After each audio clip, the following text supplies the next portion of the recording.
सुने क्या क्या सीख चुके हैं इस यूनिट के अंदर, क्योंकि बहुत थोड़ा सा बचा। डिलीटेड सिलेबस के हिसाब से देखेंगे ना तो फिर सब डिलीटेड में चला गया, बाकी सब चीजें मैंने पढ़ा दी हैं आपको। तो इसमें हम IUPAC डिस्कस कर चुके हैं बहुत अच्छे से, बहुत डिटेल में मैंने आपको IUPAC बता दिया।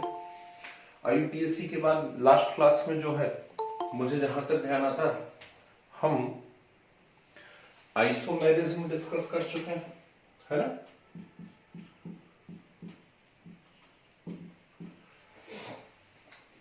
तो IUPAC हो गया है। IUPAC के बाद आइसोमेरिज्म हम लोगों ने पढ़ लिया है। फिर आइसोमेरिज्म से आगे बढ़े थे तो मैंने types of carbon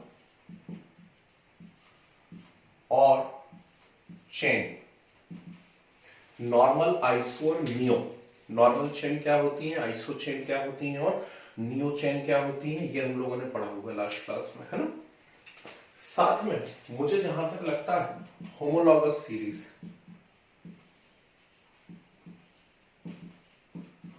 homologous series, ये कुछ इंपॉर्टेंट क्वेश्चन हम लोग कर चुके हैं, ठीक है।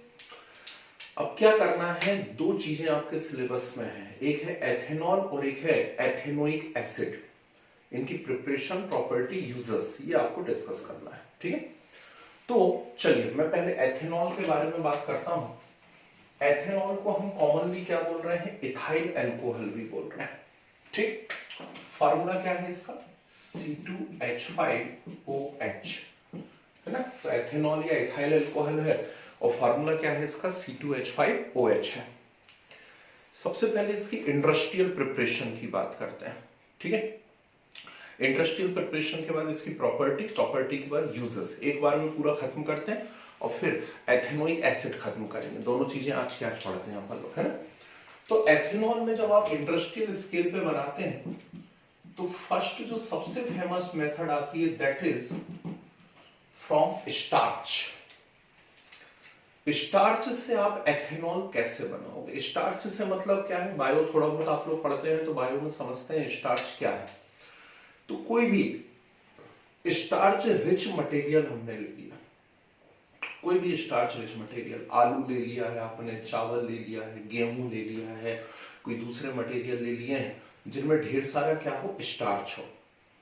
इन्हें क्या करते हैं, सुपर हीटेड स्टीम में गर्म करते हैं। इसको ऐसा समझ लीजिए कि कुकर के अंदर डाल दिया और 5-10 सीटी मार दी अपन ने नहीं मार दी, कुकर को मार लेंगी सीटी, ठीक। तो 5-10 सीटी आपने लगा दी उसके अंदर, उससे क्या होगा, स्टार्च की जो सेल वॉल होती है वो सेल वॉल फट जाएगी, स्टार्च पार्टिकल बाहर आ जाएंगे, ठीक।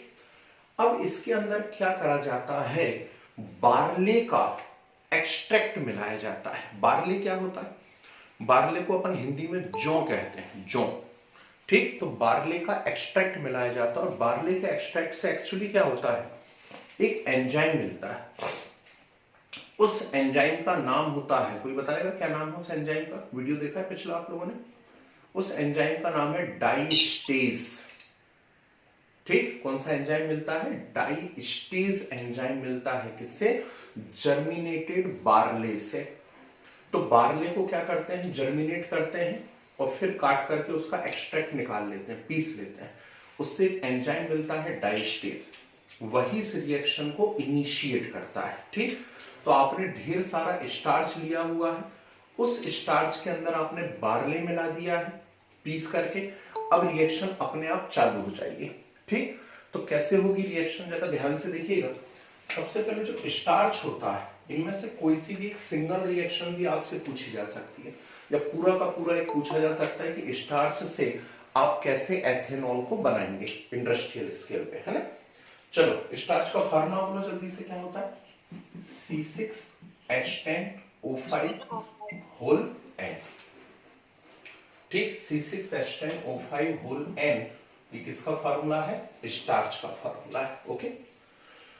इस स्टार्च का हम करते हैं हाइड्रोलाइसिस, प्रेजेंस है एक एंजाइम की, उस एंजाइम का नाम है डाइस्टेज, ठीक। तो डाइस्टेज एंजाइम की प्रेजेंस में जब स्टार्च का हाइड्रोलाइसिस होता है तो इससे क्या बनता है, इससे बनता है C12H22O11। ये C12H22O11 का नाम क्या है? इसका नाम है माल्टोज। तो स्टार्च का जब डाइस्टेज की प्रेजेंस में हाइड्रोलाइसिस होता है, hydrolysis means reaction with water, तो किसका फॉर्मेशन होता है? माल्टोज का फॉर्मेशन होता है। स्टार्च भी एक कार्बोहाइड्रेट है, माल्टोज भी एक कार्बोहाइड्रेट है, बना माल्टोज। ठीक, जब ढेर सारा माल्टोज मिल जाता है ना, लगता है कि अब माल्टोज बनना चालू हो गया है, तो इसी मटेरियल के अंदर डाला जाता है ईस्ट, YEAST, ईस्ट, जिसे आप आम बोलचाल की लैंग्वेज में खमीर बोलते हैं। खमीर बोलते हैं, खमीर, है ना। सभी को फेमस चीजें कुछ डिश पसंद होंगी, जैसे इडली, ढोकला, जलेबी, है ना। ये सब बनाते समय क्या करा जाता है? पहले खमीर उठाया जाता है। तो खमीर एक्चुअली क्या है? यीस्ट। मिलाया यीस्ट आपने इसके अंदर, किस में मिला दिया? इस मटेरियल के अंदर। तो अब आगे की रिएक्शन कौन कंटिन्यू करता है? यीस्ट कंटिन्यू करता है। ठीक, वो क्या करेगा जरा ध्यान से देखिएगा। ये जो माल्टोज है,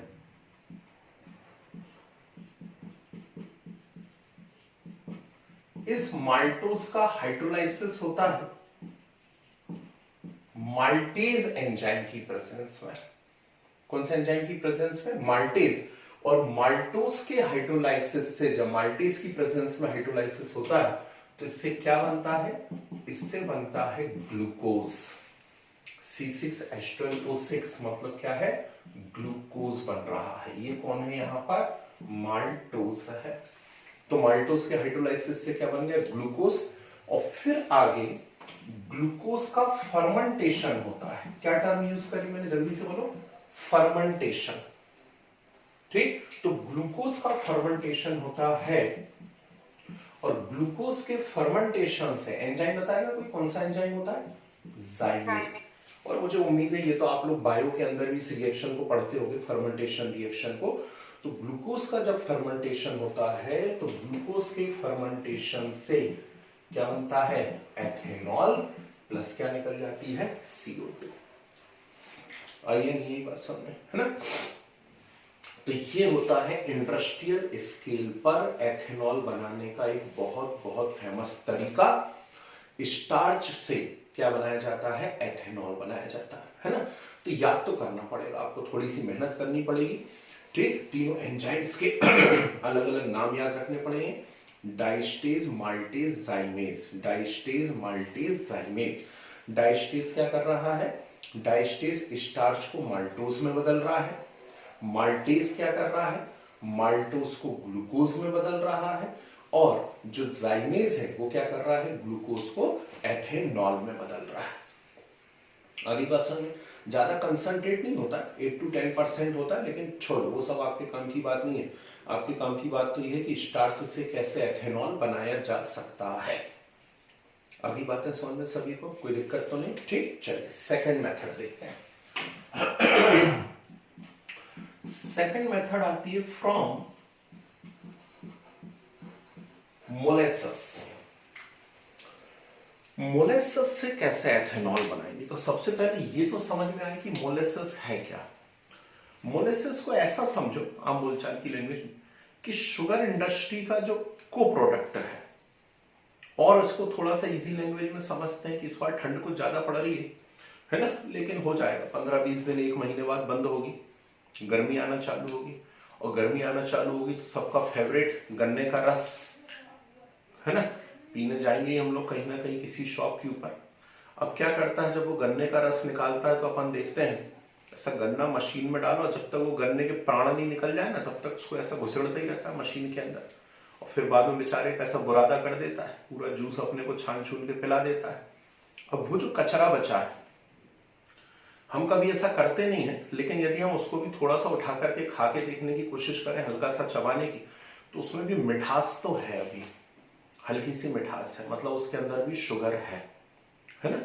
तो उसको बड़े बड़े ढेर लगा दिए जाए, पानी डाल करके छोड़ दिया जाए, तो उसमें से भी धीरे धीरे ऐसा गाढ़ा पेस्ट टाइप का बाहर निकलने लगता है, सड़ता है वो, तो धीरे धीरे सब पेस्ट बाहर निकलने लगता है।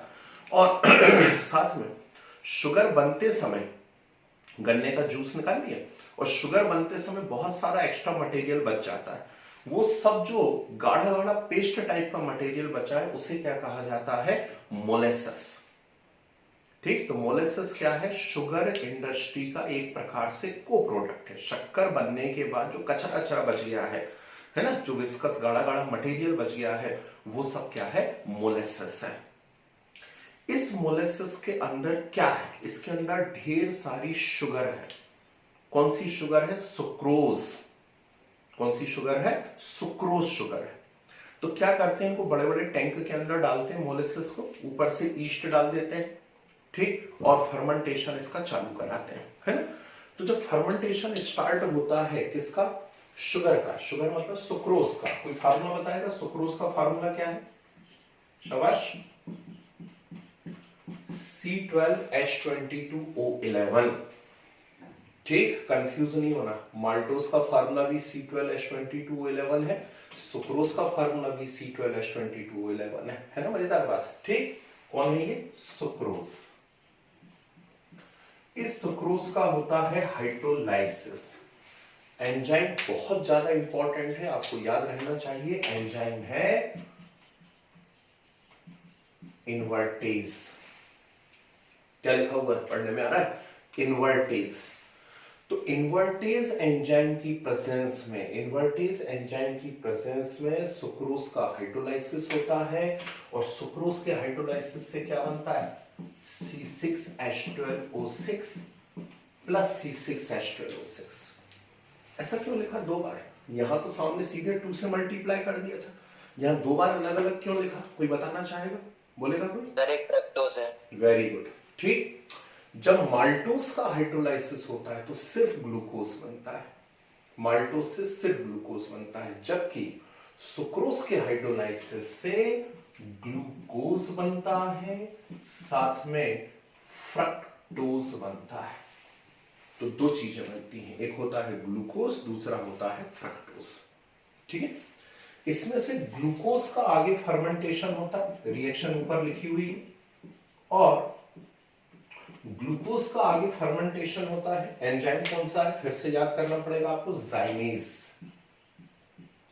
और जाइमेज की प्रेजेंस में जब ग्लूकोज का फर्मेंटेशन होता है तो इससे हमें क्या मिलता है? इससे हमें मिलता है एथेनॉल, प्लस क्या निकल जाती है? CO2। आई या नहीं आई बात समझ में? तो ये इंडस्ट्रियल स्केल पर एल्कोहल बनाने की दो मेथड होती हैं। सबसे ज्यादा एल्कोहल इन्हीं दो मेथड से बनाया जाता है। ठीक, एक और प्रोसेस होती है, that is hydrolysis of alkene. Alkene का भी आप हाइड्रोलाइसिस कर सकते हैं। एल्कीन का हाइड्रोलाइसिस कैसे करेंगे? तो एल्कीन के हाइड्रोलाइसिस से मतलब है यहां पर फर्स्ट, सेकंड, थर्ड, किसी भी एल्कीन की वाटर से रिएक्शन करा दीजिए, है ना। नॉर्मल कंडीशन में ये रिएक्शन नहीं होती, तो हमको थोड़ा सा ऊपर से कोई एसिड वगैरह डालना पड़ता है। तो एल्कीन, मुझे उम्मीद है अच्छे से आप पहचानते होंगे। एल्कीन क्या है? कोई सा भी एक एल्कीन ले लो, जैसे CH2 डबल बॉन्ड CH2 लिया, ऊपर से इस पे पानी डाल दो। ये कैसा पानी है? अरे H2O ही है भाई। उस H2O को मैं HOH लिख रहा हूं। लिख सकते कि नहीं लिख सकते? H2O को क्या लिख सकते हैं? HOH लिख सकते हैं हम लोग। ठीक, प्रेजेंस किसकी है? H2SO4 की। किसकी प्रेजेंस लीजिए? H2SO4 की प्रेजेंस। अब ध्यान से देखना क्या होगा। आपकी बुक में एक रिएक्शन का पैटर्न दिया जाता है, अभी मैंने वो नहीं बताया, मैंने डायरेक्ट यहां से चालू कर दिया, अल्कोहल कार्बोक्सिलिक एसिड। नहीं तो क्या एक रिएक्शन का पैटर्न देते, addition reaction, substitution reaction, elimination reaction, है ना। जैसा हम लोगों ने फर्स्ट यूनिट में भी पढ़ा था ना रिएक्शन के टाइप, वैसी ऑर्गेनिक में भी होती है। तो एडिशन रिएक्शन जब हम पढ़ेंगे तो हमें पता पड़ेगा कि एल्कीन और एल्काइन की कैरेक्टरिस्टिक है एडिशन। एल्कीन और एल्काइन की कैरेक्टरिस्टिक क्या होती है? एडिशन होती है। मतलब ये जिससे भी रिएक्ट करते हैं, कोशिश करते हैं वो पूरा का पूरा आकर के इनके ऊपर जुड़ जाए, है ना। तो यहां पर एल्कीन है एल्कीन, ये किससे रिएक्ट कर रहा है? वाटर से। तो एल्कीन क्या कोशिश करेगा? पूरा का पूरा वाटर आकर के उसके ऊपर जुड़ जाए। और जब भी एडिशन होता है, याद रखना छोटी छोटी बातें, जब भी एडिशन होता है triple bond always convert into double bond, and double bond always convert into single bond. फिर से बोल दूं, फिर से सुन लीजिए। जब भी एडिशन होगा तो ट्रिपल बॉन्ड हमेशा किस में कन्वर्ट होगा? डबल बॉन्ड में। और डबल बॉन्ड हमेशा किस में कन्वर्ट हो जाएगा? सिंगल बॉन्ड में, है ना। तो फिलहाल मुझे सामने कौन सा बॉन्ड नजर आ रहा है? डबल बॉन्ड नजर आ रहा है। तो ये डबल बॉन्ड है, किससे रिएक्ट कर रहा है? वाटर से रिएक्ट कर रहा है। ठीक, तो कैसे रिएक्शन होगी ध्यान से देखिएगा। ये H यहां पहुंच जाएगा, ठीक, और ये OH यहां पहुंच जाएगा। जब H यहां पर पहुंचेगा तो CH2 में एक H जाके जुड़ेगा। सोचो, CH2 में एक H जाकर के जुड़ेगा तो वो क्या बन जाएगा? जल्दी से बोलो। CH3 बन जाएगा, CH3। बार बार बोल रहा हूं, double bond convert into single bond, तो डबल बॉन्ड काय में कन्वर्ट हो जाएगा? सिंगल बॉन्ड में। हो गया सिंगल बॉन्ड में कन्वर्ट। और इस CH2 पर कौन आके जुड़ रहा है? OH। CH2 पे कौन आके जुड़ रहा है? OH। तो CH2OH। जल्दी से पहचानो ये कौन है, जल्दी पहचानो ये कौन है। अरे यही है भाई, ये C2H5, ये C2H5OH ही है, ये C2H5OH ही है ना। तो इस प्रकार से भी हम क्या बना सकते हैं? एथेनॉल बना सकते हैं। आगे बात समझ। और भी तरीके हो सकते हैं, ठीक। हेलो एल्केन मैंने आपको पढ़ाया नहीं है, लेकिन ठीक है, इतनी आपको केमिस्ट्री आती है और मैंने IUPAC काफी सारे सिखाने की कोशिश की है आपको। जैसे मान लीजिए हम कोई हेलो एल्केन ले लें। हेलो एल्केन से मतलब क्या है? एल्केन के अंदर हेलोजन ग्रुप लगा हुआ है ना। तो जैसे मैंने एक एल्केन लिया C2H6, एक एल्केन लिया है मैंने C2H6 लिया, एल्केन C2H6। अब इस एल्केन में हम क्या करेंगे? एक हाइड्रोजन को हटाएंगे और हाइड्रोजन की जगह हम क्या करेंगे? एक हेलोजन लगा देंगे। ध्यान से सुनना, हेलो एल्केन नाम में आंसर छिपा हुआ है। हेलो एल्केन मतलब एल्केन के अंदर क्या लगाना है आपको? हेलोजन लगाना है। तो एक एल्केन ले लिया, अब इसमें एक हेलोजन लगाना है। तो कैसे हेलोजन लगाओगे? एक हाइड्रोजन को हटाओ और हेलोजन लगा दो। लगा दिए। इसकी रिएक्शन करवाइए KOH से। ये नीचे क्या लिखा हुआ है? एक्यू। एक्यू से मतलब क्या है? एक्वस।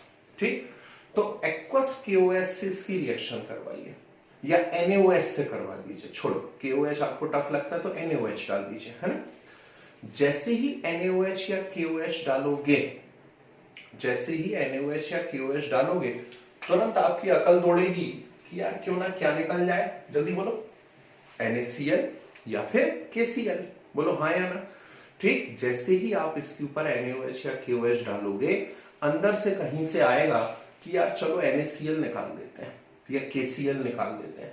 और जैसे ही NaCl या KCl निकालोगे, देखना क्या बचा, जल्दी देख के बताओ। C2H5OH। देखिए आंसर क्या बच गया? C2H5OH मतलब एथेनॉल। तो ये है कुछ कॉमन प्रिपरेशंस किसकी? एथेनॉल की, जो हमारे सिलेबस में है ना। एक्स्ट्रा के नाम पे कुछ तो भी नहीं पढ़ाना, नहीं तो ऐसे तो फिर 25-30 रिएक्शंस और हैं, है ना। तो ये मैंने आपको बढ़िया तरीके से 4 प्रिपरेशंस बता दी हैं। इंडस्ट्रियल स्केल पे इन 2 का ज्यादा यूज किया जाता है, बाकी ये 2 नॉर्मल प्रोसेस है। क्लियर है बात? यहाँ कुछ स्पेशल पॉइंट है जो आपको मालूम होना चाहिए, लिखाऊंगा भी अभी मैं। जैसे ये माल्टोस, ये सुक्रोज। माल्टोस और सुक्रोज दोनों के फार्मूले क्या हैं? C12H22O11। मतलब दोनों के मॉलिक्यूलर फार्मूले सेम है, लेकिन दोनों चीजें अलग अलग हैं। माल्टोस अलग चीज होती है, सुक्रोज अलग चीज होती है ना। ठीक, माल्टोस क्या है? माल्टोस है माल्ट की शुगर, और सुक्रोज क्या है? सुक्रोज है गन्ने की शुगर। ठीक, तो गन्ने में से जो शुगर मिलती है वो क्या कहलाती है? वो कहलाती है सुक्रोज। और माल्ट में से जो शुगर मिलती है वो क्या कहलाती है? माल्टोस। ऐसा होता है। तो दोनों आपस में क्या है? दोनों के मॉलिक्यूलर फार्मूले सेम है, लेकिन दोनों अलग अलग चीज है। मतलब ये दोनों आपस में क्या है? आइसोमर है। इसलिए तो पिछली क्लास में आपको आइसोमेरिज्म पढ़ा दिया मैंने, है ना। यहां देखो, ये रहा ग्लूकोज, ये रहा फ्रक्टोज, है। अब ग्लूकोज और फ्रक्टोज, ग्लूकोज और फ्रक्टोज दोनों के मॉलिक्यूलर फार्मूले कैसे नजर आ रहे हैं? सेम।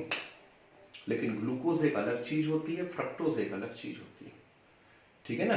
ग्लूकोज क्या है मालूम है आपको? स्वीटेस्ट शुगर कौन सी है? तो स्वीटेस्ट शुगर है फ्रक्टोज, इसको फ्रूट शुगर भी कहते हैं, फ्रूट शुगर। और जो ग्लूकोज होता है ना, ग्लूकोज को ग्रेप शुगर कहते हैं, ठीक। तो दोनों अलग अलग चीजें होती है, इन्हें भी शुगर कहा जाता है, इसको भी शुगर कहा जाता है, बस स्टार्च सेलुलोज को शुगर नहीं कहा जाता। ये सब आप अपने बायो वाले टीचर से पूछना। तो ग्लूकोज और फ्रक्टोज दोनों के भी मॉलिक्यूलर फार्मूले सेम है ना, लेकिन ये भी अलग अलग स्ट्रक्चर वाली चीजें होते हैं, means these are also isomer. ये अच्छा क्वेश्चन बन सकता है, ध्यान रखना आप लोग। Is it clear? तो ये मैंने आपको बता दी भाई अल्कोहल की पूरी प्रिपरेशंस, ठीक है। एक काम करते हैं, पहले इतने नोट्स बना लेते हैं, थोड़ा बोर्ड क्लियर हो जाएगा तो फिर प्रॉपर्टी डिस्कस करते हैं, ठीक है। लिखिए पहली हेडिंग प्रिपरेशन ऑफ अल्कोहल, इसमें फर्स्ट हेडिंग आ गई from starch.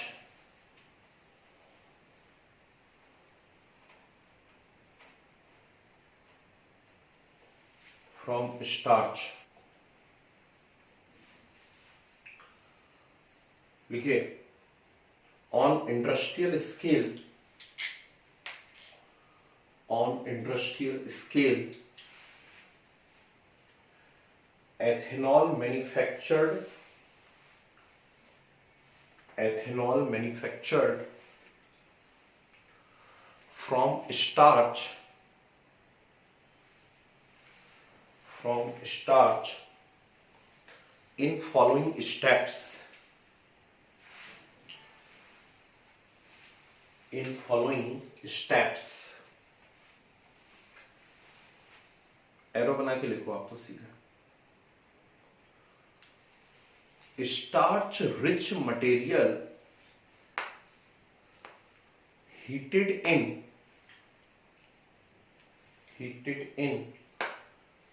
superheated steam, starch rich material heated in superheated steam and on cooling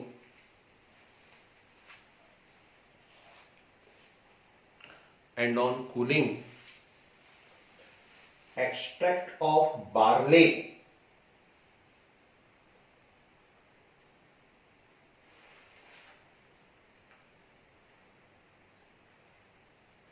extract of barley, small bracket में लिखो, which provide diastase enzyme, which provide diastase enzyme added into it, bracket close करके, added into it, sir, which provide diastase enzyme, which provide diastase enzyme, bracket close, added into it,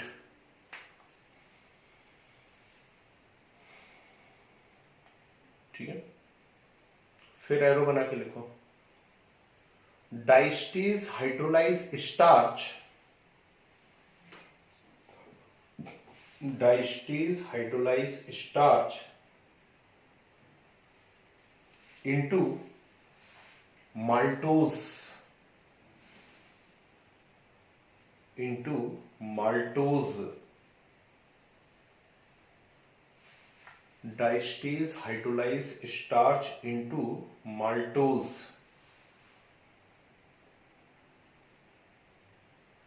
फिर arrow बना के लिखिए,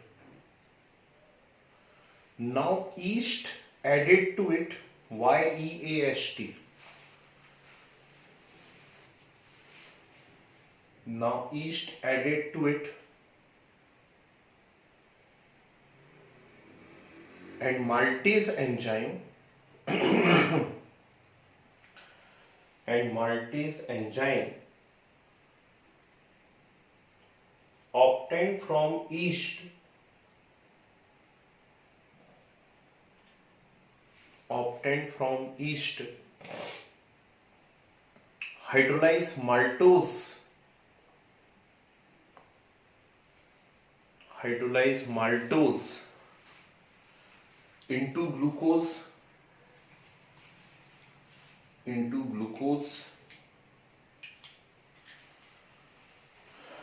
and finally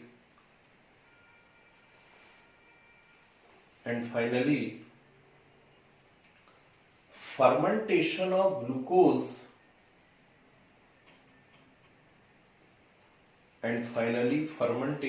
glucose in presence of zymase.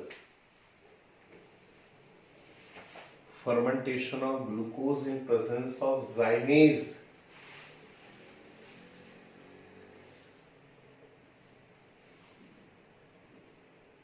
gives ethanol.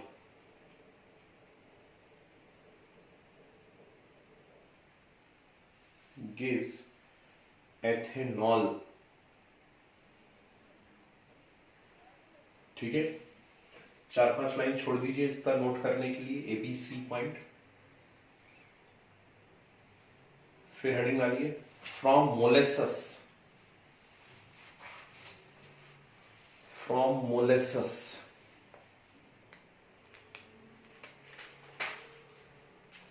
लिखिए the co-product of sugar industry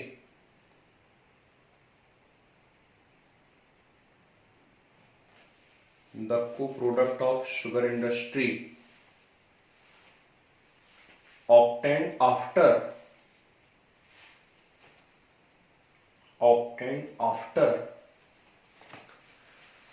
separation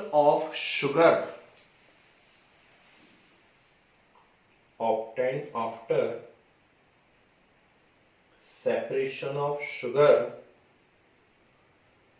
from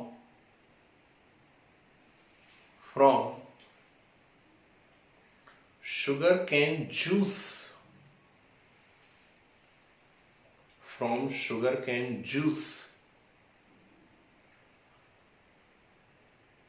is known as molasses.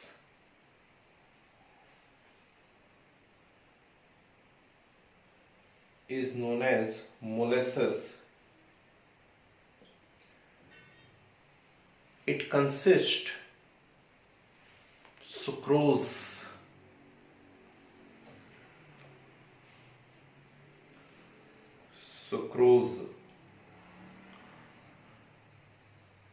ठीक है, arrow बना के लिखिए, yeast added to it,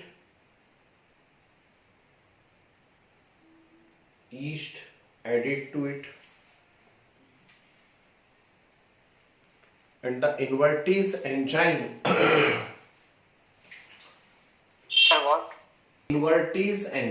yeast added to it and invertase enzyme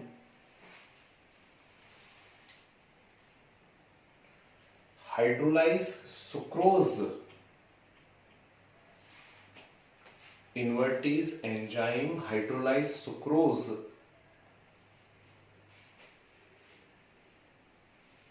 into glucose and fructose.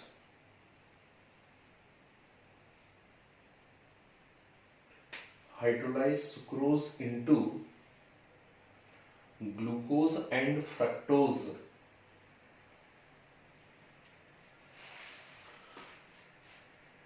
and fermentation of glucose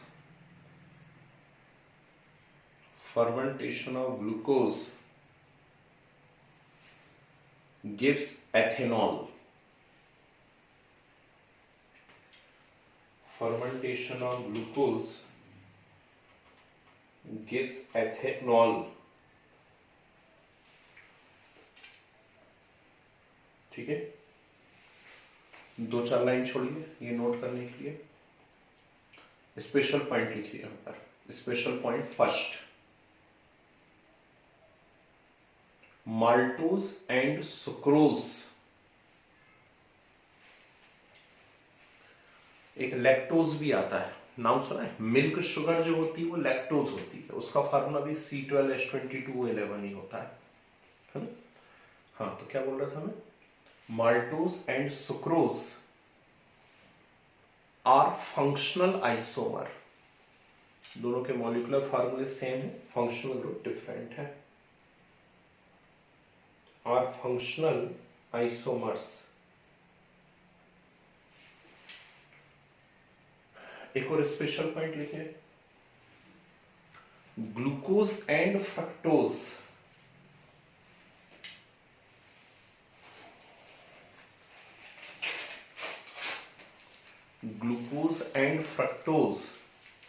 are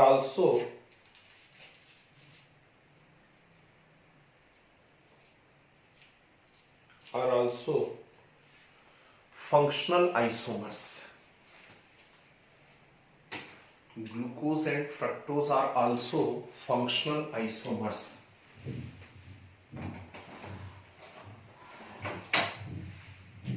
ठीक है, चलिए फिर heading आ गई from alkene.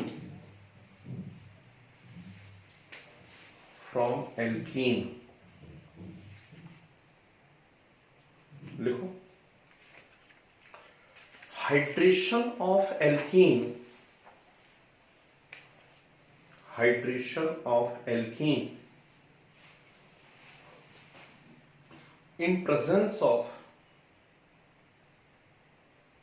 in presence of dilute H2SO4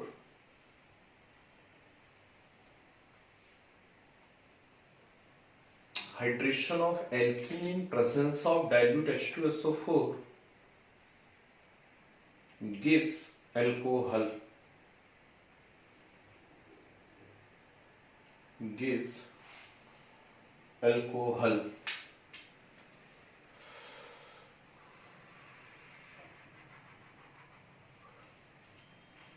ठीक है जी, छोड़िए 2 लाइन. नेक्स्ट, बिना हेडिंग वाले लिख लीजिए, हेलो एल्केन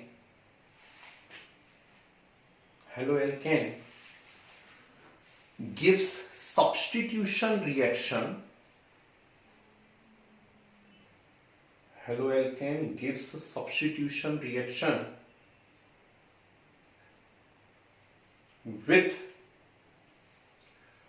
aqueous KOH.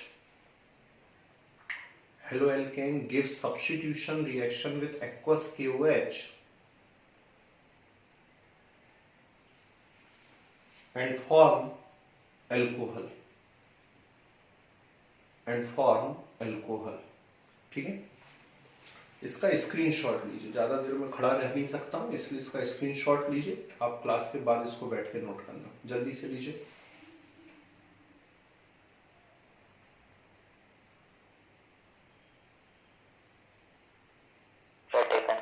चलो, तो अब हेडिंग वाली प्रॉपर्टीज ऑफ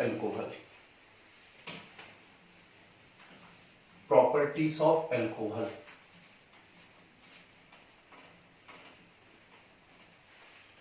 जी सुनिए ध्यान से.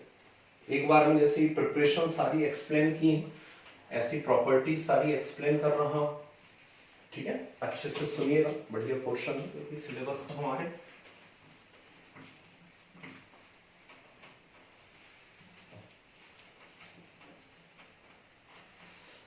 जी सुनो, तो फर्स्ट प्रॉपर्टी यहां पर आती है कंबशन. ठीक, कंबशन से मीनिंग क्या है आप लोग बहुत अच्छे से समझते हैं. कंबशन से मीनिंग है बर्निंग, जलाना, है ना. और किसी भी ऑर्गेनिक कंपाउंड को आप जलाओगे, किसी भी ऑर्गेनिक कंपाउंड का यदि आप कंप्लीट कंबशन करोगे तो CO2 और H2O ही बनेगा. समझ रहे बात को. ठीक, तो यहां पे भी हमारे पास क्या है, एथेनॉल है. और एथेनॉल का यदि हम कंप्लीट कंबशन करा रहे हैं, मतलब इसको यदि जला रहे हैं, तो इसके कंप्लीट कंबशन से क्या बन रहा है, CO2 प्लस H2O. आइए नहीं बस हमें, ठीक है ना. तो एथेनॉल का कंबशन हुआ और एथेनॉल के कंबशन से क्या बन गया, CO2 एंड H2O बन गया। ठीक है, सिंपल सी रिएक्शन है। यदि किसी एक्टिव मेटल से इसकी रिएक्शन करवा दी जाए, एक्टिव मेटल से मतलब क्या है, जैसे सोडियम से, है ना, तो सोडियम से यदि इसकी रिएक्शन करवा दी जाए तो ये एज अ एसिड बिहेव करने लगता है। और एसिड की कैरेक्टरिस्टिक क्या होती है, हमने पढ़ा होगा, पूरी पूरी यूनिट पढ़ी हुई है, एसिड, बेस एंड सॉल्ट। तो हमें मालूम है कि एसिड जब भी एक्टिव मेटल से रिएक्ट करते हैं, हाइड्रोजन गैस को रिलीज करते हैं। याद आया कुछ है? तो ऐसे यहां पर एक्टिव मेटल से जब रिएक्ट करेगा, ये सोडियम क्या करेगा, यहां से इस हाइड्रोजन को हटा देगा और खुद उसकी जगह जाकर के अटैच हो जाएगा। क्या बन जाएगा, C2H5ONa प्लस क्या निकल जाएगी, हाइड्रोजन गैस निकल जाएगी। ठीक, बैलेंस आप लोग कर लेंगे, बैलेंसिंग में कोई दिक्कत नहीं है, सभी में 2 2 2 से मल्टीप्लाई कर दीजिए, है ना। तो आपने यदि इसमें एक्टिव मेटल डाली तो यहाँ पर हाइड्रोजन गैस निकल सकती है। ये reaction as a test use हो सकती है। आपको पहचानना है कि ये आपको जो चीज दी हुई है टेस्ट ट्यूब में वो अल्कोहल है क्या, तो उसमें आप एक सोडियम का टुकड़ा डाल दीजिए, ठीक, और ऊपर जलता हुआ एक कैंडल एंडल लेकर के जाइए, जो हमने पहले फर्स्ट यूनिट में भी पढ़ा हुआ है। यदि पॉपिंग साउंड आ रहा है तो हम समझ जाएंगे कि उसके अंदर अल्कोहल हो सकता है। क्यों पॉपिंग साउंड क्यों आएगा, क्योंकि हाइड्रोजन गैस निकल रही ना, तो हाइड्रोजन गैस क्या देती है, वहां पे पॉपिंग साउंड देती है। याद आया कुछ, भूल गए, है ना। बैलेंसिंग नहीं लिखी है, कोई बात नहीं, ठीक, कोशिश किया करो बैलेंस हो जाए, नहीं हो तो कोई बात नहीं, है ना। बैलेंसिंग हो जाए तो बहुत अच्छी बात है, नहीं हो तो कोई बात नहीं, ठीक है ना। जो काम के कंसेप्ट है उनको समझ लेते हैं अपन, है। चलिए नेक्स्ट देखिए जरा ध्यान से। थर्ड पॉइंट मुझे लगता है बहुत ही इंपॉर्टेंट होता है। अल्कोहल हमारे पास, इस अल्कोहल की किसी कार्बोक्सिलिक एसिड से रिएक्शन करवाइए। किससे रिएक्शन करवाइए, कार्बोक्सिलिक एसिड से। कार्बोक्सिलिक एसिड जैसे हमने ले लिया CH3COOH, ये कार्बोक्सिलिक एसिड है, ध्यान से सुनना। इसकी रिएक्शन में किससे करवा रहा हूं, C2H5OH से करवा रहा हूं। कार्बोक्सिलिक एसिड की रिएक्शन किससे करवा रहा हूं, C2H5OH। क्या मैं C2H5OH को उल्टा करके लिख सकता हूं, ऐसा? बिल्कुल लिख सकता हूं, उसमें क्या बात है ना। C2H5OH को ऐसा करके लिखा मैंने, उल्टा करके।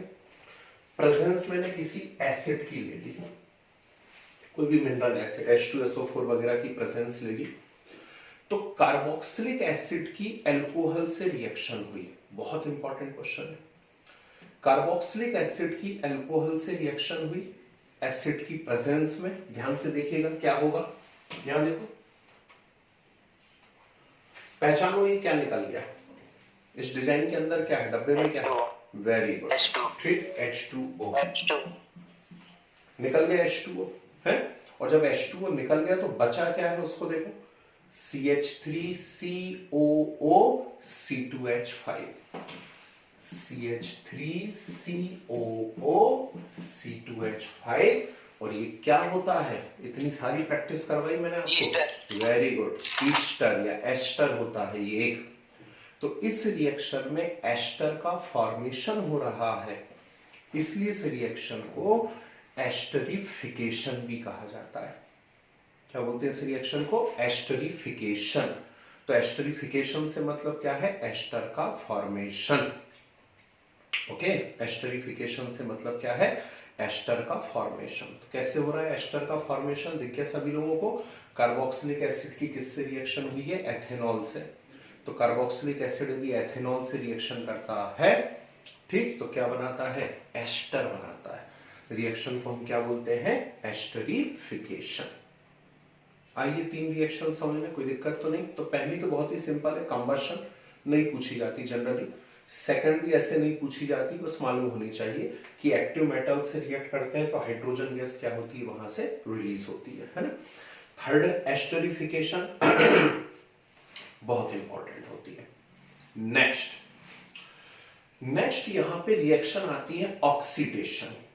वैसे तो कंबशन भी ऑक्सीडेशन का ही एक टाइप है, लेकिन हमने उसको थोड़ा सा अलग कर दिया है, ऑक्सीडेशन। ऑक्सीडेशन की दो स्टाइल होती है।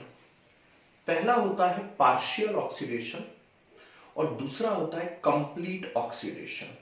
ध्यान से देखिएगा, एक पार्शियल ऑक्सीडेशन है, दूसरा क्या है यहां पर कंप्लीट ऑक्सीडेशन है। ठीक है, तो पहले हम यहां पर पार्शियल ऑक्सीडेशन के बारे में बात करते हैं। पार्शियल ऑक्सीडेशन मतलब थोड़ा बहुत हल्का फुल्का ऑक्सीडेशन हो जाए, उसको हम क्या कहेंगे, पार्शियल ऑक्सीडेशन कहेंगे, है ना। क्या करते हैं, एथेनॉल लिया हमने C2H5OH, क्या मैं C2H5OH को ऐसा लिख सकता हूं? बिल्कुल लिख सकता हूं, CH3CH2OH, यही तो C2H5OH होता है ना। क्या कर रहे हैं हम, इसका ऑक्सीडेशन, प्रेजेंस CrO3 वगैरह की ले लेते हैं। अब कैसे ऑक्सीडेशन होता है, बहुत ध्यान से देखिएगा। एडिशन ऑफ ऑक्सीजन ऑक्सीडेशन है, रिमूवल ऑफ हाइड्रोजन भी ऑक्सीडेशन है ना, रिमूवल ऑफ वाटर भी हो सकता है, बहुत सारी डेफिनेशन होती है। तो यहां पे पार्शियल ऑक्सीडेशन कैसे होता है, रिमूवल ऑफ हाइड्रोजन से। कैसे रिमूवल ऑफ हाइड्रोजन, सब बोर्ड पे रहना, जो डिजाइन बना रहा हूं इसको एज इट इज अपनी कॉपी के अंदर बनाना। यहां देखिए, ये H, ये वाला H और ये O, क्या कहा मैंने, ये H, ये वाला H और ये O, क्या निकल गया, H2O। क्या निकल गया, H2O निकल गया, H2O। ठीक, अब जो बचा उसको पहचानो, क्या क्या बचा सोचो। ये H यहां से निकल गया, ये H यहां से निकल गया और ये O निकल गया। ठीक, तो सोचो बचा क्या, CH3CHO। ध्यान से देखो फिर से, CH3CHO, क्या बचा, CH3CHO बचा। ठीक, तो ये H, तो क्या बचेगा यहां, CH3CHO। बोलो हाँ, वैलेंसी कंप्लीट नहीं है, वैलेंसी कंप्लीट नहीं है कार्बन की और ऑक्सीजन की, तो बोलो हम अपनी तरफ से क्या करेंगे, डबल बॉन्ड। आइए, नहीं आई बात समझ में, ठीक है। तो इस प्रकार से यदि अल्कोहल का पार्शियल ऑक्सीडेशन होता है तो उससे क्या बनते हैं, एल्डिहाइड। आईयूपीएसी के वीडियो उठा करके देखिए, अल्कोहल के आईयूपीएसी नेम होते हैं alkane plus ol, OL ol, और एल्डिहाइड के आईयूपीएसी नेम होते हैं alkane plus al, AL al, है ना। तो इसमें दो कार्बन है, दो कार्बन का एल्केन यानी ethane, ethane plus all, ethanol, और इसमें दो कार्बन है तो इथेन प्लस अल, इथेनल। कुछ गुस्सा दिमाग के अंदर, तो पार्शियल ऑक्सीडेशन से क्या बनते हैं, एल्डिहाइड। अब हम बात करते हैं कंप्लीट ऑक्सीडेशन की।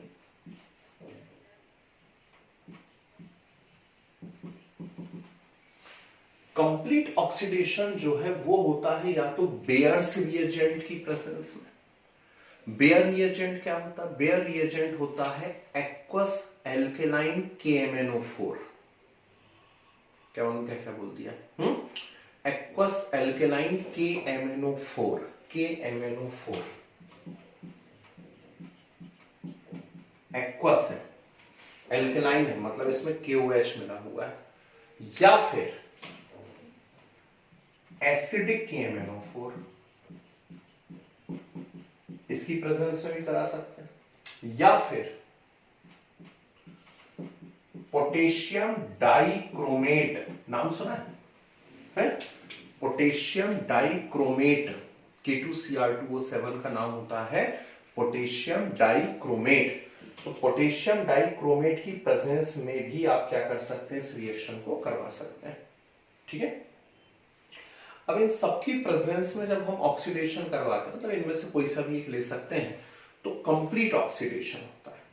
और कंप्लीट ऑक्सीडेशन कैसे होता है उसको यहां से सीखो। पहले ये बनता है CH3CHO, फिर CH3CHO में एक और O आकर के जुड़ जाता है।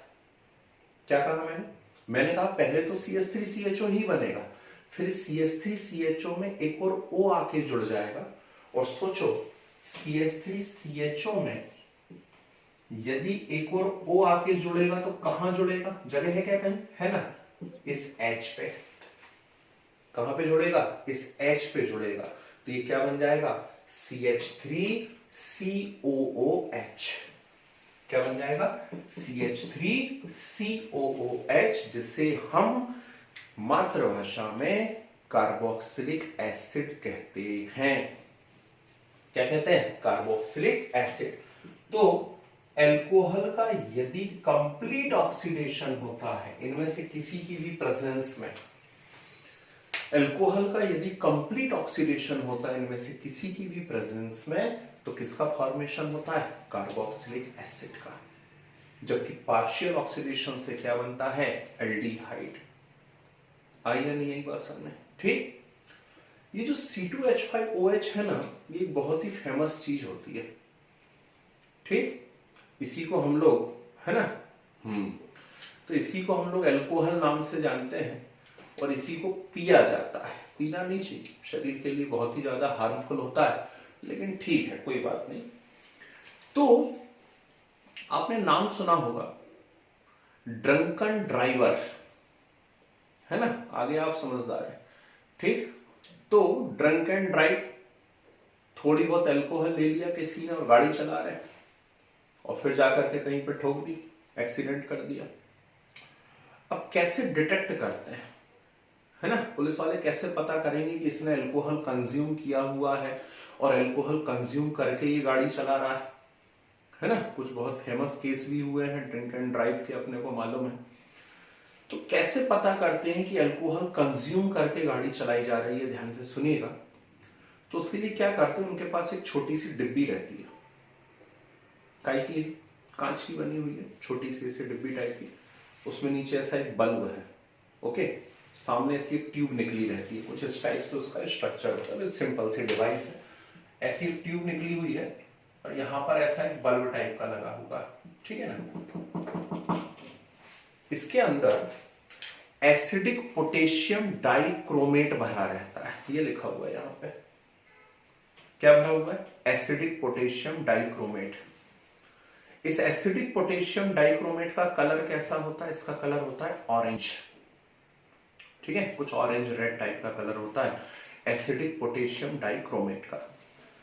अब पता करना है कि कहीं जो भी ड्राइव कर रहा था उसने कुछ अल्कोहल कंज्यूम तो नहीं किया हुआ है, तो उससे कहा जाता है इसमें जोर से फूंक मारिए, यहां से नोजल में से जोर से फूंक मारिए। यदि उसने अल्कोहल कंज्यूम किया हुआ होगा तो उसके जो मुंह में से वेपर्स बाहर निकलेंगी ना, उसमें अल्कोहल आएगा। बोलते हैं यार स्मेल आ रही है, ठीक, तो स्मेल क्यों आ रही है, क्योंकि अंदर से अल्कोहल की वेपर बाहर निकलती रहती है लगातार। ठीक, तो उसने यदि अल्कोहल कंज्यूम किया है तो अल्कोहल की वेपर्स बाहर आएंगी। वो अल्कोहल कहां पर जाएगा, एसिडिक पोटेशियम डाइक्रोमेट में। और एसिडिक पोटेशियम डाइक्रोमेट में जब अल्कोहल जाएगा तो ये केमिकल रिएक्शन होगी, साथ में उसका जो ऑरेंज कलर था वो ऑरेंज कलर ग्रीन हो जाएगा। कैसा हो जाएगा, वो तुरंत ग्रीन हो जाएगा। वो कंप्लीट रिएक्शन आपको पढ़ने की जरूरत नहीं है, थोड़ी लंबी सी रिएक्शन होती है, आपको बस इतना मालूम होना चाहिए। तो इससे पता पड़ जाएगा कि सामने वाले ने क्या कंज्यूम किया हुआ है, अल्कोहल कंज्यूम किया हुआ है। और इसे कहा जाता है ड्रंकन ड्राइवर टेस्ट। आई या नहीं आई बात समझ में? तो ये इंपॉर्टेंट रिएक्शन होती है, ऐसे भी पूछी जा सकती है आपसे, पूछेगा what is drunken driver test, है ना। उम्मीद है बता पाओगे आप लोग बड़े आराम से, ठीक है। दूसरी बात यहां पर क्या आती है, चलिए उसको समझते हैं जरा, उसको सीखने की कोशिश करते हैं। एक चीज आती है कि अल्कोहल लगभग सभी इंडस्ट्रीज के अंदर, किसी भी प्रकार की मेडिसिन बन रही हो, कुछ भी हो रहा हो, उनके अंदर अल्कोहल का यूज किया जाता है। पिछले 3 साल से जो हम शिकार से पीड़ित हैं जिस चीज के, कोरोना, है ना, चाइना वालों ने कहा चमगादड़ खा लिया, क्या कर लिया, पूरे में फैला दिया उनने। तो इसके लिए हम बार बार जब भी यूज कर रहे हैं, एक चीज यूज कर रहे हैं, सैनिटाइजर, है ना। तो सैनिटाइजर क्या है, सैनिटाइजर के अंदर भी तो अल्कोहल ही है, ठीक। और सबसे सस्ता एथेनॉल पड़ता है, तो एथेनॉल ही डाला जाता है। एक और बात सुनिए, शायद आपको नॉलेज ना हो या मालूम ना हो कि जो बाइक आप चला रहे हैं, गाड़ियां आप चला रहे हैं पेट्रोल डाल के, ठीक है ना, वेरी गुड, ठीक, जितना ज्यादा उसके अंदर अल्कोहल रहेगा, है ना। मैं भी लेकर के आया हूं आजकल, घाव को उसी से धो रहा हूं, रेक्टिफाइड स्पिरिट से, ठीक, उसी से घाव को साफ करना चाहिए वैसे तो, है ना। तो रेक्टिफाइड स्पिरिट क्या है? रेक्टिफाइड स्पिरिट है 95% एथेनॉल, 95% प्योर एथेनॉल है रेक्टिफाइड स्पिरिट। तो जितने भी उसके अंदर है ना, हाँ बीटाडाइन वगैरह में तो आयोडीन है, ठीक, तो आयोडीन रहेगा, तो आयोडीन क्या करेगा? वो एंटीसेप्टिक का काम करेगा, घाव को सुखाने का काम। लेकिन उसके पहले डिसइंफेक्शन करना है, तो डिसइंफेक्शन के लिए क्या करेंगे अपन लोग? उसको इससे धोंगे, रेक्टिफाइड स्पिरिट से। 95% एथेनॉल है, सारे के सारे बैक्टीरिया वायरस जो कुछ भी वहां पे रहते हैं सबको मार डालता है। ये भी एक यूज है इसका, बहुत अच्छा। एक और इंपॉर्टेंट बात मैं यहाँ पे बता रहा था, ध्यान से सुनिएगा। अब सभी इंडस्ट्री के अंदर एथेनॉल का यूज हो रहा है। अब सोचो कि इतने सारे वर्कर वहां पहुंचे हैं, है ना, एथेनॉल का यूज हो रहा है, ट्रकों में भर के एथेनॉल चला आ रहा है, और पता चला उन्होंने कहा चलो आज पार्टी हो जाए, ठीक, तो ट्रक ही खाली कर दिया, कुछ माल बन ही नहीं पाया कंपनी के अंदर। ऐसा होता है क्या? नहीं। इंडस्ट्रियल एल्कोहल अलग होता है। जब भी इसका ट्रांसपोर्ट किया जाता है एथेनॉल का, तो इसके मिसयूज को रोकना है, और मिसयूज को रोकने के लिए इस एथेनॉल में हमेशा मिला दिया जाता है मेथेनॉल। ध्यान से सुनना, याद रखना पड़ेगा। इस एथेनॉल में क्या मिला दिया जाता है? मेथेनॉल मिला दिया जाता है। जो पिया जाता है वो C2H5OH होता है, और जो नहीं पिया जाता या जिसके पीने से तुरंत मृत्यु हो जाती है, डेथ हो जाती है, वो होता है मेथेनॉल। तो इंडस्ट्रियल एल्कोहल को पीने से बचाने के लिए, उसका मिसयूज रोकने के लिए उसमें क्या मिला दिया जाता है? मेथेनॉल मिला दिया जाता है। अब ये पॉइजनस हो जाता है, पीने लायक नहीं रहता। अभी बात सुन में, इसे क्या कहा जाता है? इसे कहा जाता है डीनेचर्ड स्पिरिट। कहीं बुक में आपको टर्म लिखी हुई मिलेगी, क्या कहते हैं इसको? डीनेचर्ड स्पिरिट, या इसी को कहा जाता है methylated spirit. Spirit actually ethanol के लिए नाम यूज हो रहा है, C2H5OH। तो मिथाइलेटेड स्पिरिट मतलब एथेनॉल में आपने क्या मिला दिया है? Methyl alcohol. एथेनॉल में मेथेनॉल मिला दिया, उसको पॉइजनस कर दिया। तो ये जो हम अक्सर न्यूज़पेपर में पढ़ते रहते हैं, सुनते रहते हैं, कहीं कहीं टीवी चैनल्स के ऊपर, कि जहरीली शराब पीने से, है ना, हाँ उनको मालूम रहता भी है। वही बात मैं बताने जा रहा हूं कि जहरीली शराब पीने से 10 मरे, जहरीली शराब पीने से 50 मरे, ठीक। तो वो सब क्या करते हैं? वो सब ये मेथेनॉल एथेनॉल मिला करके पी जाते हैं, ये मिला हुआ पी लेते हैं। इसको पीने से फिर निश्चित है मरेगा ही व्यक्ति, बहुत मुश्किल होता है बचना।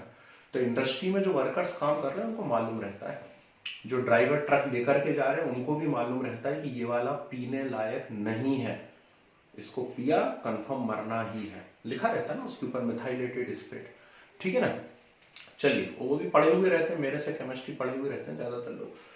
तो ये है अल्कोहल की प्रॉपर्टीज जो आपको मालूम होनी चाहिए। क्लियर? लिख लीजिए जरा फटाफट। फर्स्ट हेडिंग वाली, कंबशन। कंबशन देखो, complete combustion of alcohol gives CO2 and H2O। ये अमन अग्रवाल कौन है? अब आ रही है। Complete combustion of alcohol gives CO2 and H2O। 2 line छोड़िए। Next, alcohol reacts with active metal. Alcohol reacts with active metal like sodium,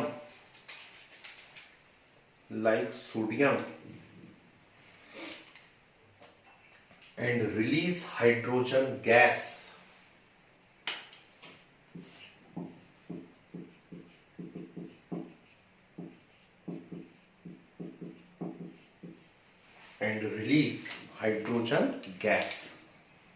ठीक है। ये जो कंपाउंड बना है, इस कंपाउंड का नाम है सोडियम इथॉक्साइड। 2 लाइन छोड़िए। नेक्स्ट, हेडिंग डाल के इंपॉर्टेंट लगा के लिखिए, esterification.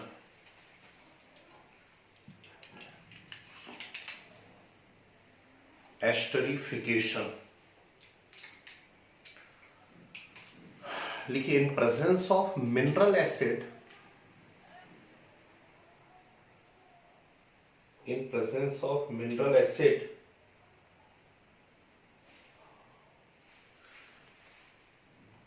alcohol reacts with carboxylic acid, alcohol reacts with carboxylic acid and give ester.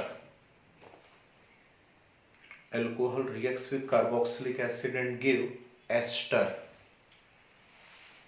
दो लाइन छोड़िए।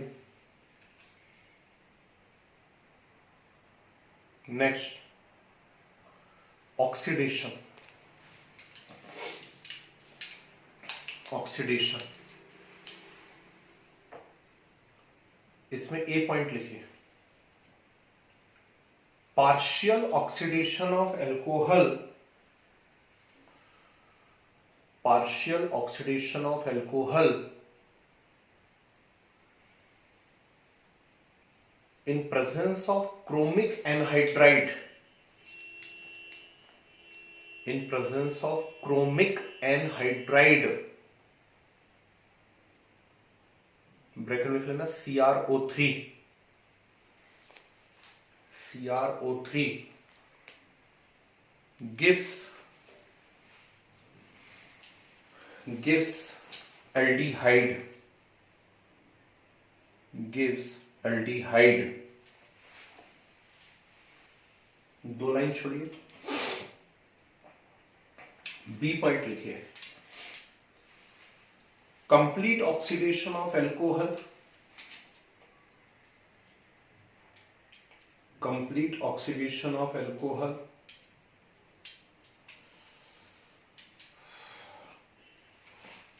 in presence of Bayer's reagent, BAEYER, in presence of Bayer's reagent, bracket में लिख लो BAEYER, Bayer's reagent, ब्रैकेट में लिख लो aqueous alkaline KMnO4, aqueous alkaline KMnO4, Bayer's reagent, और acidic KMnO4, acidic KMnO4, और acidic K2Cr2O7, और acidic K2Cr2O7 gives carboxylic acid,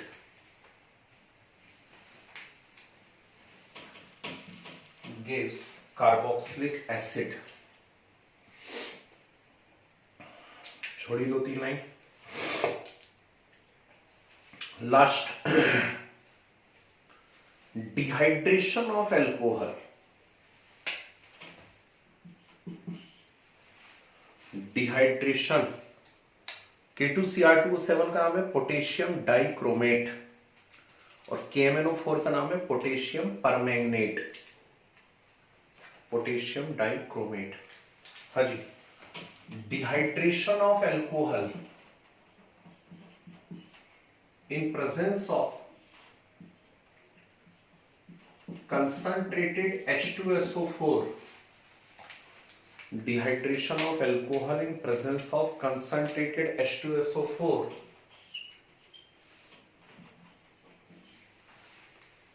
gives alkene, dehydration मतलब removal of water, gives alkene। Okay, ठीक।